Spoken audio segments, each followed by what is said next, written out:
And God said, Sarah thy wife shall bear thee a son indeed. In other words, God says, no, I won't accept it. That was wrong. And friends, don't come along now because it's in the Bible and say, well, now, God approved polygamy. He's just condemning it as much as he possibly can. I can't see he's approving of it at all. And thou shalt call, I'm reading verse 19, thou shalt call his name Isaac, and I'll establish my covenant with him for an everlasting covenant, and with his seed after him. And as for Ishmael, I've heard thee.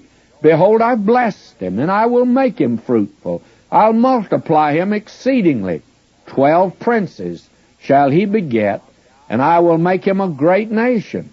But my covenant will I establish with Isaac, which Sarah shall bear unto thee at this set time in the next year.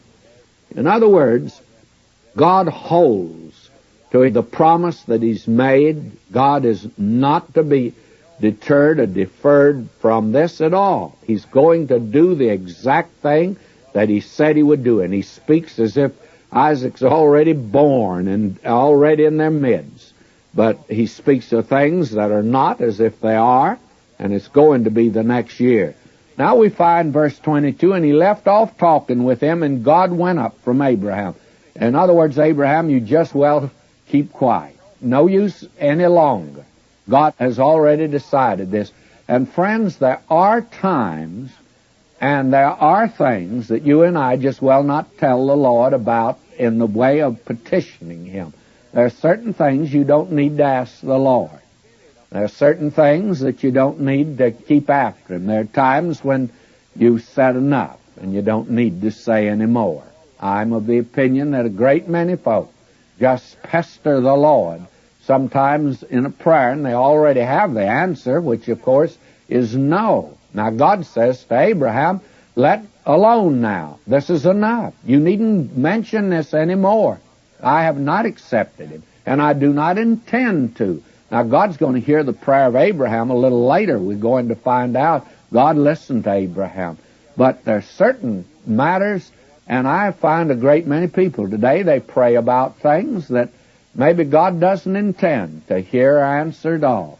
And I'm very careful, I try to be very careful today about asking people to pray about certain things. I want to at least feel like there's a reasonable chance of God hearing it and answering.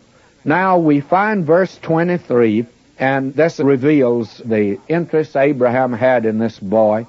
And Abraham took Ishmael his son, and all that were born in his house, and all that were bought with his money, every male among the men of Abraham's house, and circumcised the flesh of their foreskin in the selfsame day as God had said unto him. And Abraham was 90 years old and 9 when he was circumcised in the flesh of his foreskin. And Ishmael his son was 13 years old when he was circumcised in the flesh of his foreskin.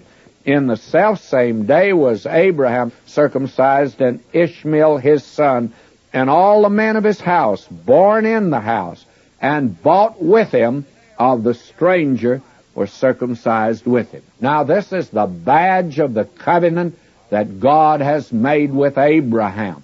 Now somebody's going to say, well, Ishmael, why was he included? Well, hasn't God promised he's going to be a great nation also? May I say he's included in it in that sense. But he's not to be the one that God had promised Abraham at the beginning. He's not to be the father of the nation that God will use, and the nation through whom the Messiah will come. That's very important to see at this juncture. In fact, it's all important.